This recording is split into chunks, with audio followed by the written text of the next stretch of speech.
al menos estable, ¿no? Gracias, pues, por acompañarnos en este acto que creo y que considero que es muy necesario, ¿no?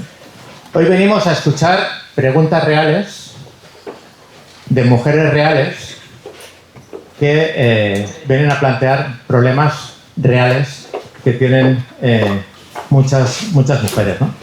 Y vienen a hacer esas preguntas para dirigirlas a una mujer que da la cara cada día políticamente en la política española, Carmen Funes, que es nuestra vicesecretaria nacional de Sanidad y Política Social, una mujer valiente, ha sido también presidenta de Nuevas Generaciones, lo digo también presidenta nacional, lo digo también para los jóvenes que nos acompañáis. Y está aquí, tiene una agenda todo el día, temas sociales importantes. Venimos ahora de ver un centro de la Fundación Pere Tarrés para hablar de problemas reales. Demasiadas veces la política y sobre todo la política de izquierdas, cuando habla de la mujer o cuando habla de problemas, habla mucho de pancarta, habla mucho de eslóganes, pero se centra poco en la problemática real de las mujeres. Y creo que es importante que la política se enfrente a la realidad y plantee soluciones reales a problemas reales. Hoy, Carmen, 4 mujeres te van a preguntar. Os tengo que decir que a las 8 tenemos que cerrar sí o sí porque Carmen tiene que coger un vuelo y si no se va a las 8 lo pierde. Y espero que me quede, sin ninguna duda. Y a pesar de que nos gustaría que se quedara, pues tiene que marcharse, ¿no? Estas 4 mujeres van a preguntar por temas reales, ¿no? Temas que afectan mucho, sobre todo a las mujeres, a la gente joven, en toda España, pero especialmente en Barcelona. Aparte de los delitos, de los hurtos, hay 4 agresiones sexuales cada día en la ciudad de Barcelona, una violación al día, que es un tema que, en fin, creo que preocupa mucho. Vamos a hablar también de la conciliación laboral y familiar. Vamos a hablar también de algo que está un poco invisible a veces, pero que es muy importante, que es la soledad no deseada en la gente mayor, sobre todo, especialmente de las mujeres. En la ciudad de Barcelona, solo, Carmen, hay más de 90.000 personas de más de 65 años que viven solas. La inmensa mayoría de ellas son mujeres y también queremos abordar ese tema hoy en esta hora, si es posible. Y por último, también queremos abordar un tema que ha estado de actualidad en los últimos meses. Nosotros hace un año que lo planteamos, la necesidad de que en España, en Barcelona, no existan cárceles de tela y que, por tanto, las mujeres en nuestro país son iguales a los hombres en derechos y en obligaciones y, por tanto, tolerar, permitir que hayan personas que puedan obligar a sus mujeres a salir a la calle con la cara tapada por no generar cierta incomodidad en otras personas, nos parece ciertamente una aberración y también quiero que podamos hablar de eso, ¿no? Por tanto, yo no me voy a enrollar más, Carmen. Simplemente agradecerte a ti que nos hayas acompañado hoy, agradeceros a vosotros y a las 4 mujeres que nos acompañan. Pues vamos a empezar a hacerle las preguntas que queráis a Carmen y si nos da tiempo, antes de las 8, podemos hacer preguntas del público o, como alguien me ha pedido, poder hacerle preguntas, digamos, más personales a nuestra vicesecretaria nacional, ¿no? Yo las voy a tolerar dentro de un orden. Si alguien pide el teléfono, luego en privado. En fin, empezamos por... ¿Aina? Ve. Bueno, Carmen, primero de todo, muchas gracias por estar aquí porque creo que es un acto totalmente necesario a día de hoy, tal como estamos. Y sobre todo yo lo quiero enfocar en un tema más de seguridad, de que al final mucha gente, mujeres, se sienten inseguras en la ciudad de Barcelona. Quiero decir, los datos lo apoyan de que en 10 años ha subido las violaciones con penetración al final a un 298% en 10 años. Entonces, hay muchas mujeres, yo la primera, que o pide a un amigo o a su novio que le acompañe a casa, o no salgo de noche, o cambio la ruta a una más larga para no encontrarme situaciones desagradables. Entonces, con estos datos que lo respaldan, yo lo que quería preguntar es qué medidas propone para que las mujeres podamos al final volver a sentirnos más seguras en el espacio público sin tener que vivir con miedo, como yo creo que es una imposición que representan muchas mujeres, sean jóvenes o sean mayores. Pues muchas gracias, Aina. ¿Sí? Bueno, pues muchas gracias. Si me permitís, antes de contestar la pregunta, agradecerle a Dani que me haya invitado a participar esta tarde en este encuentro, que sé que estaba previsto y me ha hecho un hueco, así que se lo agradezco sinceramente, porque es muy satisfactorio y es muy gratificante que de vez en cuando que tengamos espacios como este foro, como este encuentro, y que nos dediquemos durante una hora a hablar, a reflexionar, a compartir experiencias, que de estos encuentros suelen salir habitualmente pues propuestas interesantes. Yo creo que a veces el ruido en la calle es demasiado exagerado, vamos demasiado deprisa, y por lo tanto encuentros como este creo que son absolutamente necesarios para que hagamos un buen diagnóstico y luego pongamos en marcha el mejor tratamiento posible. Y en el ámbito de la igualdad hemos crecido muchísimo, hemos avanzado una barbaridad, posiblemente sea el movimiento que más nos ha hecho cambiar en los últimos años en toda la sociedad, y con unas consecuencias creo que muy, muy positivas, tremendamente positivas, pero es algo en lo que todavía tenemos que seguir creciendo. Me encanta que el acto, Dani, haya hombres y mujeres, porque ese es el concepto que nosotros tenemos de la defensa de la igualdad. No es una cuestión de luchar, de dividir, de ir contra a los hombres, sino de que los hombres siendo hombres y nosotras siendo mujeres podamos defender y disfrutar de los mismos derechos, tener las mismas obligaciones y acceder en igualdad de oportunidades, manteniendo nuestra diferencia, que es lo que nos enriquece absolutamente como sociedad. Hay una cuestión que me ha encantado hoy, que es darle la voz a mujeres. Y quería compartir con vosotros es una parte de la Odisea, fijaros a dónde me voy, a la Odisea, pero creo que es muy, muy interesante. Porque cuando hablamos de igualdad, cuando hablamos de derechos, cuando hablamos de oportunidades, cuando hablamos de obligaciones, hay algo que está, no digo por encima, pero que sin ese algo no podríamos hablar de esos derechos, obligaciones y demás, que es la voz, escuchar la voz de las mujeres. Y eso es tremendamente interesante, darle voz a las mujeres. Más que dársela, que las mujeres levanten su voz, porque cada una de nosotras tenemos la nuestra, con nuestras circunstancias, con nuestra trayectoria, con nuestras experiencias vitales. Y es importante que se escuche la voz de cada mujer.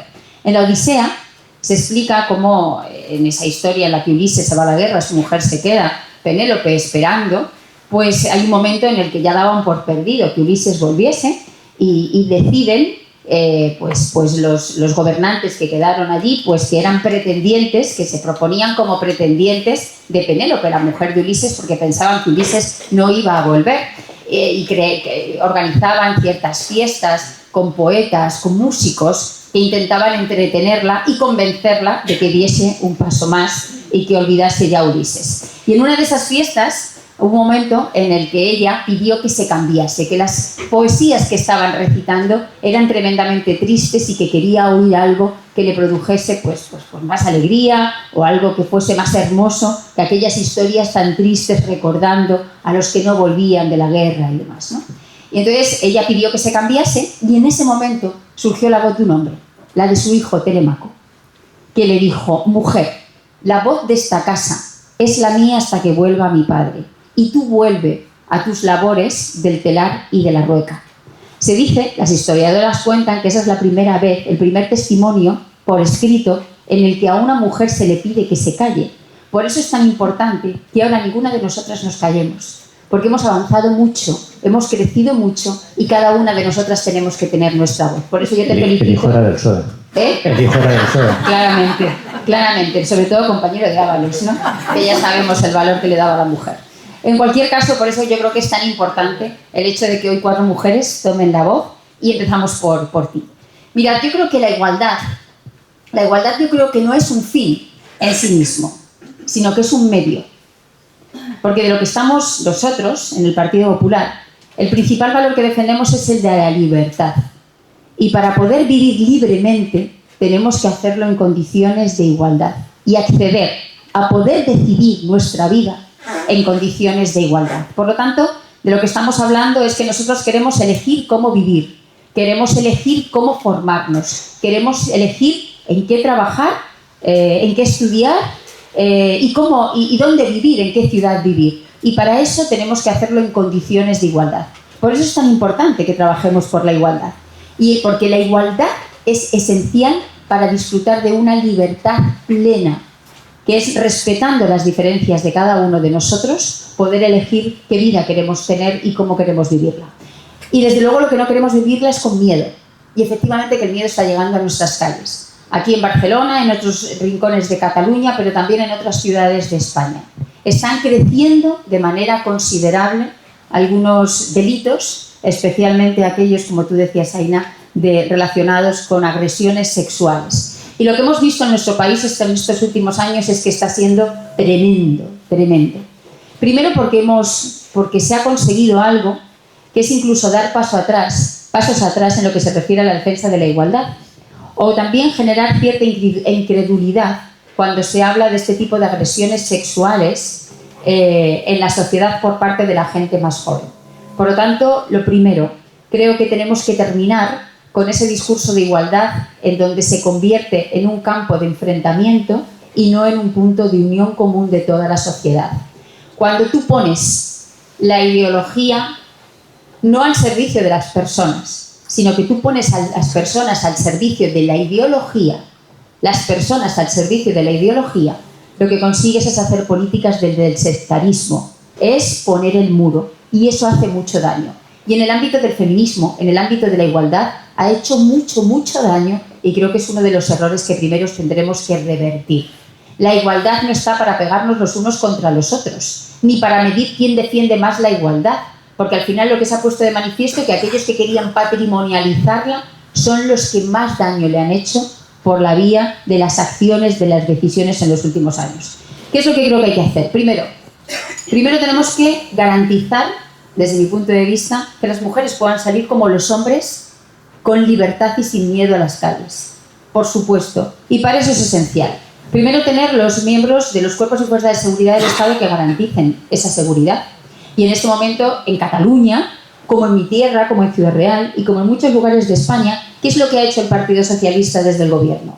Han creado las plazas, pero no las han cubierto. Están vacantes. Cada vez que desde el Congreso y el Senado nosotros preguntamos cuántas plazas de guardias civiles, de policías nacionales hay en nuestras ciudades, nos dicen una cifra que no se corresponde con las que verdaderamente están cubiertas. Y por lo tanto, primera decisión, faltan cuerpos y fuerzas de seguridad del Estado en la calle, o mozos en la calle, para que puedan garantizar que podamos vivir con absoluta libertad y sin miedo. Segundo, hay que darles recursos. Hay que darles a esas cuerpos y fuerzas de seguridad del Estado, hay que darles recursos económicos y también recursos. Lo que estamos haciendo es que les estamos quitando autoridad.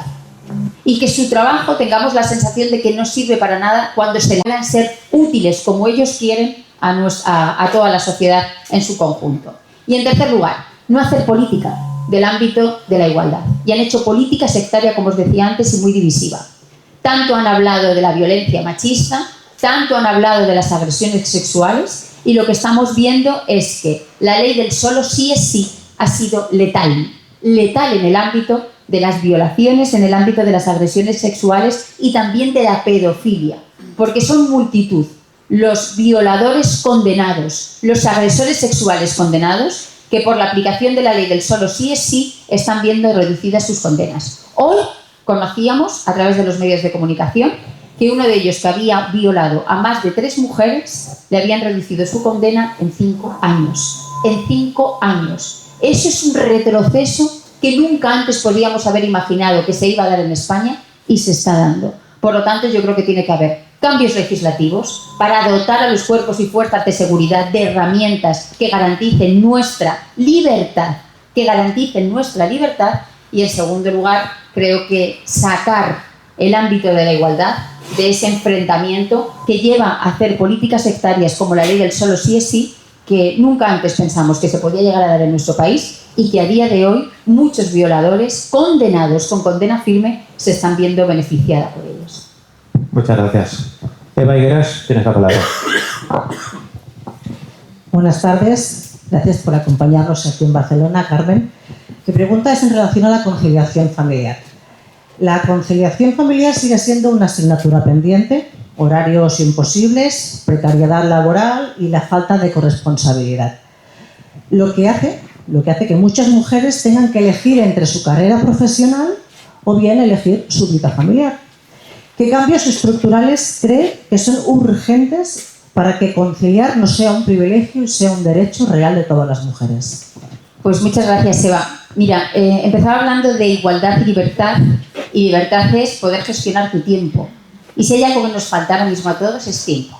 Vamos ahogados, pero mujeres y hombres, no llegamos. No llegamos porque nuestra vida profesional es muy activa y no queremos perdernos nada de nuestra vida personal.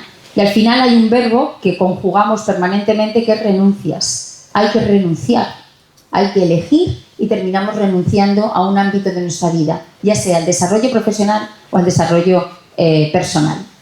Fijaos, hay algo que yo llevo defendiendo muchos años y que parece paradójico que yo, ahora que llevo el ámbito social, lo vaya a defender, pero en la vida hay que ser coherente, mínimamente coherente al menos. Y yo en esto quiero mantener la coherencia.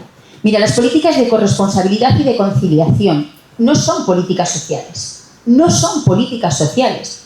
Las políticas sociales son aquellas que vienen a rescatar las personas que estén en el ámbito de la exclusión, a ayudar a aquellos que lo tienen más difícil. Son las políticas de la segunda oportunidad. Pero cuando estamos hablando de conciliación y de corresponsabilidad, de lo que estamos hablando es de talento. Estamos hablando de competitividad, que es uno de los grandes problemas que tiene la sociedad española y la economía española. Somos menos competitivos que en otros países de la Unión Europea y además somos menos productivos. No somos competitivos porque uno de los problemas que tenemos en nuestra economía es la productividad. Somos el país de la Unión Europea posiblemente que más tiempo pasamos en nuestro puesto de trabajo. Más horas dentro de nuestro puesto de trabajo. Y sin embargo somos uno de los países menos productivos. En España, de media, trabajamos 1.630 horas al año. Bueno, más que trabajamos, estamos en nuestro puesto de trabajo 1.630 horas al año. Si miramos a Francia, son 1.410, 1.420. En Alemania, 1.333. Esas horas que pasamos en nuestro puesto de trabajo, pero que realmente no están siendo productivas, se las estamos quitando a nuestra familia o se las estamos quitando a nuestro ámbito personal, porque habrá gente que quiera tener una familia y gente que no quiera tenerla, pero que sí que tiene que disfrutar de ese tiempo. Por lo tanto, las políticas de conciliación y corresponsabilidad no tenemos que verlas como políticas social, sino que son políticas económicas, son políticas de competitividad y políticas de productividad. Porque cuando una mujer o un hombre, porque no puedan conciliar, porque no puedan desarrollar su proyecto personal y su proyecto profesional, renuncian a su desarrollo profesional, a crecer desde el punto de vista profesional, está perdiendo esa persona, porque es injusto, porque se ha formado, porque tiene capacidad, porque tiene talento. Posiblemente nadie le obligue a renunciar, es una decisión absolutamente personal, pero está perdiendo esa persona. Pero luego también estamos perdiendo nosotros como sociedad, porque estamos perdiendo una cantidad de talento increíble que lo necesitamos, de creatividad, de fuerza, de impulso, que lo necesitamos como sociedad. Por lo tanto, creo que es una asignatura pendiente por lo que supone de aportación. Y dos, nosotros necesitamos una sociedad joven, necesitamos una sociedad viva, necesitamos una sociedad en donde las familias puedan tener los hijos que quieran y no los que puedan. ¿Cuál es la tasa de natalidad que tenemos ahora mismo en España? 1,2, 1,3. Aquí los decimales bailan mal, pero es así. 1,2, 1,3. Pero hay encuestas que cuando se le preguntan a los españoles cuántos hijos nos gustaría tener, la media es 2,7. Es decir, está más cerca de 3 que de 2. Por lo tanto, no hay los hijos que nos gustaría tener en nuestro país. Cambios. Este es el diagnóstico, con las consecuencias que puede llegar a tener, que es una sociedad con una mayor esperanza de vida, pero también mucho más envejecida y con menos fuerza que llegue a nuestra sociedad. Por lo tanto, ¿cuáles son las medidas que yo pondría encima de la mesa? Primero, tenemos que terminar con el presencialismo. En algunos puestos de trabajo el presencialismo es fundamental, porque si no, no se prestarían determinados servicios. Pero tenemos que implantar medidas que los horarios se hagan más racionales y que nos permitan ser más productivos y más competitivos. En segundo lugar, tenemos que establecer ayudas. Ahora cuando se hablan de ayudas y que se reparten tantas ayudas, pues fijaos bien, somos el país de la Unión Europea que menos ayudas destina a la familia. Y esas ayudas son fundamentales, fundamentales, para que puedan contratar a alguien. Porque ya no estamos hablando solo de cuidados de hijos, estamos empezando a hablar también de cuidados de mayores, de cuidados de mayores. Y ahí tenemos un déficit, lo comentábamos antes, Dani, en plazas de residencias de ancianos, 140.000 plazas faltan en España. Tenemos un déficit de centros de día, que queremos que nuestros padres estén en esos centros de día durante la jornada laboral, pero que luego queremos que vuelvan a dormir a casa. También hay déficit en centros de día. Por lo tanto, cuando hablamos de ayudas, hablamos también de los servicios públicos necesarios para poder llevar a cabo esa conciliación y esa corresponsabilidad. Y luego, desde nuestro punto de vista, lo que tenemos que implementar también son ayudas fiscales, que son esenciales. El reconocimiento por la vía de los impuestos para que en España nadie dé un paso atrás. Hablando del talento, recordaba ahora mismo una cifra que es muy gráfica, ¿no? Y que lo pone mucho de manifiesto de lo que estamos hablando. Si hablamos de cuántas mujeres están en la universidad, en este momento casi el 60%, el 56,8% de estudiantes universitarios son mujeres. Si nos vamos a las catedráticas, ahí estamos en el 29 y pico, casi en el 30. Si nos vamos a las rectoras, estamos en 23 de 91. En 23 mujeres rectoras de 91 rectores. Ahí es donde necesitamos la conciliación, porque lo que está claro es que mujeres, sin que nadie las obligue, que lo hacen por decisión propia y que es absolutamente respetable, y que yo no sé si estuviese en su papel y en su piel, ¿qué haría? Pero lo que me parece tremendamente injusto es que haya renuncias, porque necesitamos a mujeres y a hombres. Y conciliación no es una política para mujeres, es una política de familia. No es una política para mujeres, es una política de familia. Y hasta que no la entendamos así, creo que estaremos cometiendo un auténtico error y no avanzaremos. Muchas gracias. Antes de dar la palabra a Neus, quiero agradecerle también a Albert Fernández, al presidente del partido en el distrito que nos acoja, y también a Jimena, la nueva presidenta de Nuevas Generaciones del PP de Cataluña, que también nos acompañan. Neus, tienes la palabra. Buenas tardes. Hola, Carmen. Mira, yo voy a preguntarte sobre la soledad de la mujer. Como ves, soy la más mayor de los que estamos aquí. Pues no se te nota nada. Pues 76 años. Hay que firmar ese 76. Vale. Muchas mujeres mayores se han pasado toda la vida cuidando a sus padres, a sus hijos y a sus queridos nietos. Y cuando se hacen mayores se encuentran que algunas se quedan viudas, los hijos cada uno crea su propia familia y los nietos son adolescentes y ya tampoco nos acuerdan demasiado de los abuelos, ¿no? Y aparte hay mucha gente que las pensiones tampoco no son lo que tendrían que ser. Y es cuando ellas realmente se sienten muy solas. Y las noches y los días se hacen interminables porque es la soledad. Y mi pregunta es, ¿qué políticas tiene el Partido Popular para solucionar este problema de la soledad de la mujer, que es muy importante? Pues muchas gracias. Es verdad que la descripción que acabas de hacer es absolutamente real de la que pasa ahora mismo en cantidad de pueblos y de ciudades de España. Que la mayoría de los hogares unipersonales son mujeres que viven en pueblos, que viven en ciudades, que han dado su vida a los demás y que por desgracia pierden a su pareja o se alejan de ella porque deciden en un momento alejarse de ella y están viviendo solas. Aquí yo creo que este es uno de los grandes retos que tenemos como sociedad, sin duda. Porque lo que tenemos muy claro es que para cualquier político, para cualquier persona que se dedica a la política, y que veas la política no como el titular del día siguiente, sino que veas la política en el medio plazo, lo que es esencial es mirar a la pirámide de población. Y la pirámide de población te va a marcar, si la estudias con detenimiento, la hoja de ruta de las políticas que tienes que marcar. Y la pirámide de población en España lo que nos está diciendo es que dentro de 10 años, en nuestro país va a haber más de 15 millones de personas mayores de 65 años.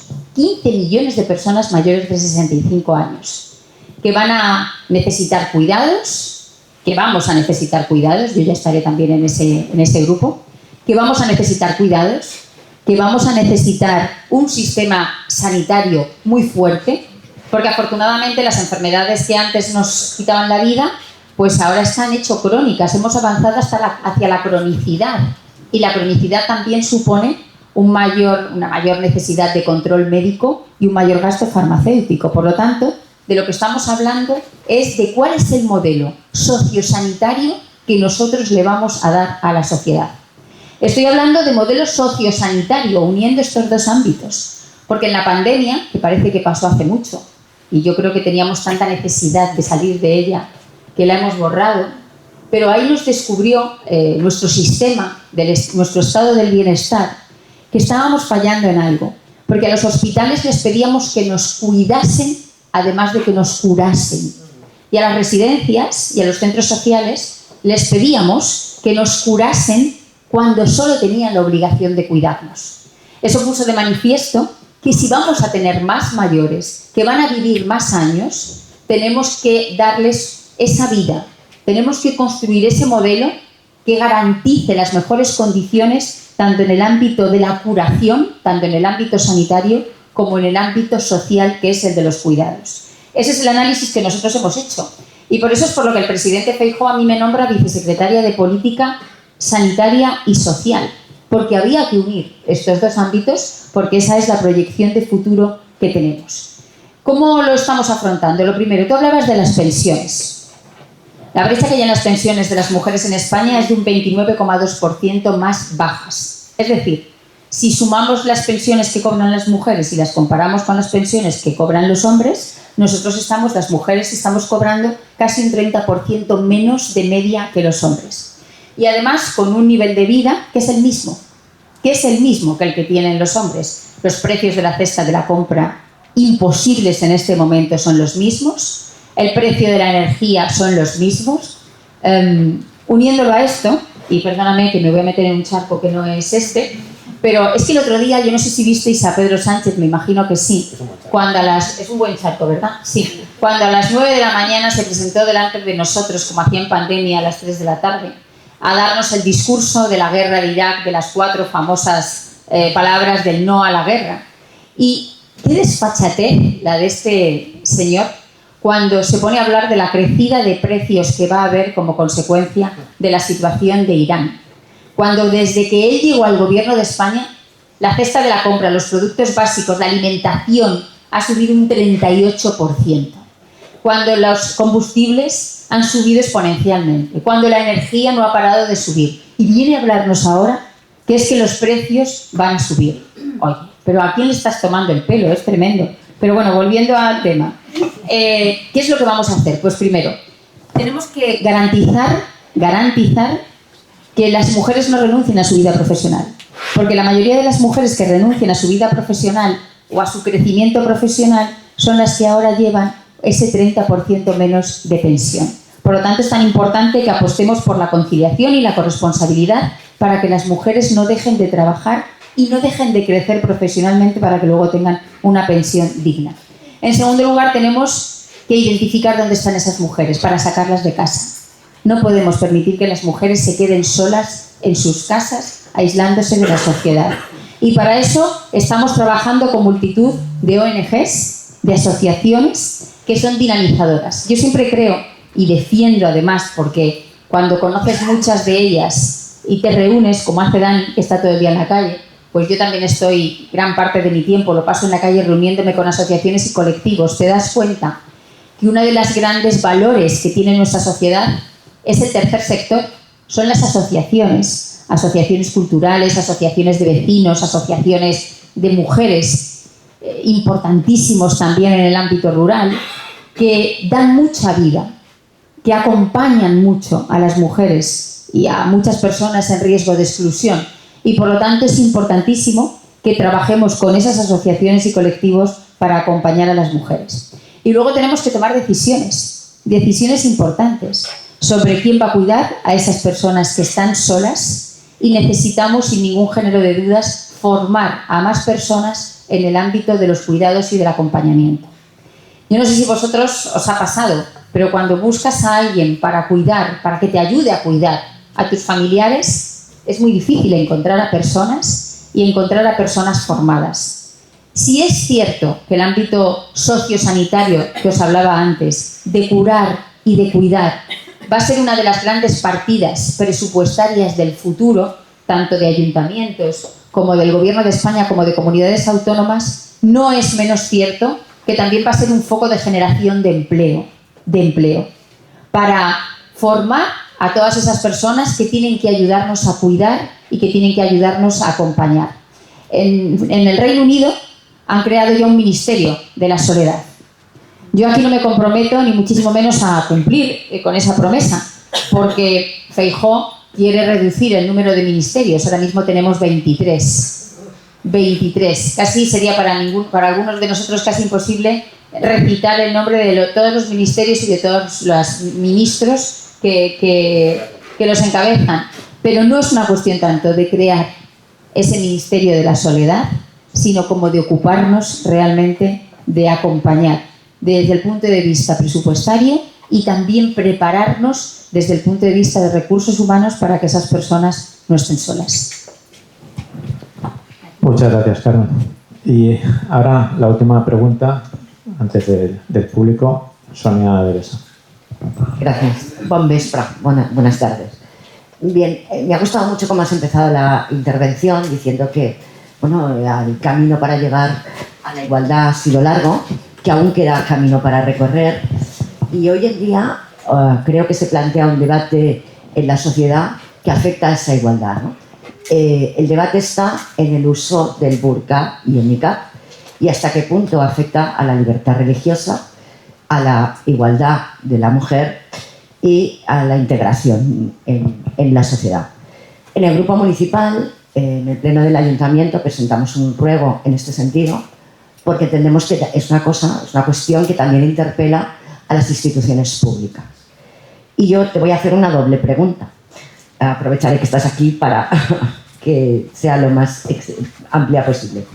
Si crees que desde el Estado se debería regular el uso del burka y el niqab y cómo debe abordarse ese tema para que sea compatible la libertad y la igualdad de las mujeres sin que se estigmatice a ninguna comunidad concreta.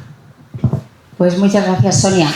Pues ¿cómo hay que abordarlo? Con la ley en la mano, con el respeto a nuestra Constitución, que es lo que dice. Es que no tenemos que irnos más allá de la Carta Magna del año 78, en donde se dice que hombres y mujeres tenemos que tener los mismos derechos, las mismas obligaciones y las mismas oportunidades. Y además en esa Constitución de lo que se habla es que nosotros somos un Estado aconfesional.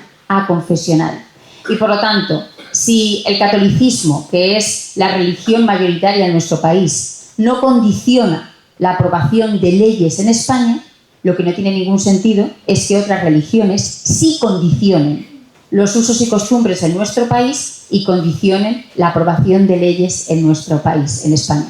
Es verdad que vosotros fuisteis los pioneros en presentar una iniciativa en una institución pública para prohibir el burka. Nosotros lo hemos hecho en el Congreso de los Diputados, que se debatió hace unas semanas y, por desgracia, nos lo votaron en contra. Y aquí es donde yo me hago una pregunta y que quiero compartir con vosotros. Todos estos que han hecho del feminismo una bandera, que han intentado que sea propia solo de ellos, de la izquierda, y absolutamente excluyente, ¿nos pueden decir exactamente qué tipo de feminismo defienden sin reivindicar que se termine con el uso del burka y del niqab en nuestro país? Es que no se entiende. Es que no se entiende que aquellos que hablan del feminismo, que utilizan, porque es así, utilizan a las mujeres permanentemente para tapar incluso a veces su mala gestión al frente de las instituciones, cuando llega el momento de dar un paso hacia adelante valiente y de garantizar que en España todas las mujeres, todos los hombres, independientemente de tu lugar de origen, independientemente de la religión y de la confesión que tengas, la confesión religiosa que practiques, tengamos exactamente los mismos derechos y las mismas oportunidades. Y es una crueldad que haya mujeres que se sientan obligadas y que no me vendan que lo llevan libremente. Que no me vendan que lo llevan libremente a estar en cualquier ciudad de nuestro país, en cualquier ciudad del mundo, en una cárcel. como puede ser un burka, que es una cárcel sin ninguna duda, absolutamente denigrante e indignante para cualquier mujer. Yo puedo respetar y respeto la religión de cualquiera y no me voy a meter en esa cuestión. Pero los que tenemos responsabilidades públicas en este país, los gobiernos, ya sean de ayuntamientos, de comunidades autónomas y el gobierno de España, tenemos la obligación de legislar con arreglo a la Constitución y no con arreglo a ningún tipo de doctrina religiosa. Y no hay más. Es que no hay más vuelta de hoja. Y lo demás sobra. Porque lo demás es volver otra vez al hecho de que se defienda que la mujer es que es muy libre de ponerse lo que quiera. Oiga, no es libertad meterse debajo de una cárcel. Es una obligación porque además sabemos de dónde viene. De una imposición religiosa por parte de los hombres. Entonces, ¿quién me está diciendo de que efectivamente es que las mujeres eligen libremente encerrarse y enterrarse debajo de un burka? Yo no creo que tenga que ser así. Y creo que la respuesta no hay que buscarla lejos de lo que ya tenemos. Tenemos herramientas más que suficientes para poder legislar y prohibir el uso del burka y del niqab en nuestro país. Y desde luego lo que me parece es que volvemos otra vez a una idea que decía al principio y que vuelvo a repetirla. El problema es cuando tú pones las personas al servicio de la ideología. Y hay algunos que se definen de izquierdas y que quieren defender regímenes comunistas totalitarios a toda costa, aunque eso suponga decir que en España las mujeres tienen que ir con burka si ellas lo eligen libremente. Pues mire, no. La libertad en este país se considera que es ir sin burka. Es ir sin burka, es ir sin niqab, con la cara descubierta. Y luego hay cuestiones también, desde mi punto de vista, de seguridad, que también invitan, lógicamente, a que en espacios públicos no vaya nadie tapado desde la cabeza hasta los pies. Estamos hablando de dignidad, estamos hablando de humanidad, estamos hablando de libertad y estamos hablando de constitución de un país que en esa constitución se define como aconfesional. Y si otras religiones no condicionan la aprobación de leyes en nuestro país, tampoco el islamismo tiene que condicionar la aprobación de leyes en España.